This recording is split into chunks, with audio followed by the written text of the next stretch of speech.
Saint पॉलଙ୍କ जीवन परिवर्तनर कहानी। आपण समस्तंकु जय मसीह की। बाइबल स्टोरी ओडिया रे आपणंकु स्वागत। गोटिए रहस्यमय आलोक आ गोटिए दिव्य स्वर तांको जीवन को एमिति गोटिए मोड़ देला कि से पूरा दुनिया रे मसीहिंक वार्तावाहक बनिगले। शाउलरु पॉल गोटिए रहस्यमय यात्रा। संत पॉलଙ୍କ असली नाम शाउल बा सॉल थिला। से तर्सुसर बासिंदा थिले आउ जणे खूब ज्ञानी जिहुदी बा जीव थिले। से गामालिएलुंक परि बड़ धार्मिक गुरुंक ठारू शिक्षा पाइथिले, किंतु प्रारंभ रे से ईसाई बा ख्रिस्टियन मानक बड़ शत्रु थिले। दिनकर कथा शाउल दामेस्क बा डमास्कस आड़कू जाउथिले।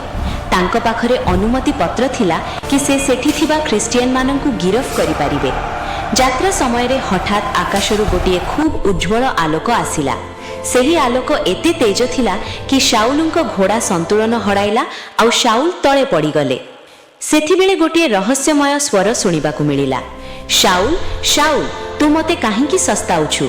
शाउल थरी करी पचारिले, हे प्रभु आपण किए? उत्तर आसिला, मु हेउछि जीसु जाहाकू तू सस्ताउछु। उठ आउ सहर को जाओ, सेथि तते कुहा जीव कि तते कोन करिबाकू हेबो। दृष्टि शक्ति आउ बाप्तिस्म। सेही आलोक जोगु शाउल 3 दिन पई अंध होई गले। से किछि खाई या पी बारिले नाही। दामेस्करे अननिया नामक जणे विश्वासी थिले। प्रभु तांकु दर्शन देई कहिले कि से शाउल पाखकु जांतु। अननिया भय करुथिले, किंतु प्रभु कहिले जा, कारण से मोर बछा होइथिबा पात्र। अननिया गले आउ शाउलुंक मुंड उपरे हाथ रखी प्रार्थना कले। सांगे सांगे शाउलुंक आखिरु काईची परी किछि पड़िला आउ से देखि पारिले। से बाप्तिस्म नेले आउ तांको नाम पॉल हेला। पॉलଙ୍କ मिशनारी यात्रा आउ अलौकिक कार्य। पॉल एबे जीसुंक प्रचार करिबा आरंभ कले। से अनेक थर विपदरे पड़िले। तांकु जेल रे रखा गला, पत्थर रे मार गला आउ नौका डुबीर सम्मुखीन हेले। लुस्त्रा सहर रे पॉल जणे जन्म अपाहिज व्यक्तिंकु जीसुंक नाम रे सुस्थ कले। लोक माने तांकु देवता भाबिले, किंतु पॉल कहिले कि एहा केवल प्रभु जीसुंक शक्ति। फिलिप्पी रे पॉल आउ साइलस को बंदी करागला। राति रे सेमाने प्रार्थना आउ भजन गाउथिले।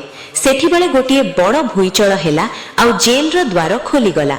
एहा देखि जेलर आउ तांको परिवार जीसुंकु विश्वास कले। शेष यात्रा आउ बलिदान। पॉल रोम जीवा समय रे समुद्र रे बड़ तुबान आसिला, किंतु ईश्वर तांकु बंचाई देले। माल्टा द्वीपरे तांकु गोटिए विषाक्त साप बा वाइपर कामुडिला, किंतु तांकु किछि हेला नाही।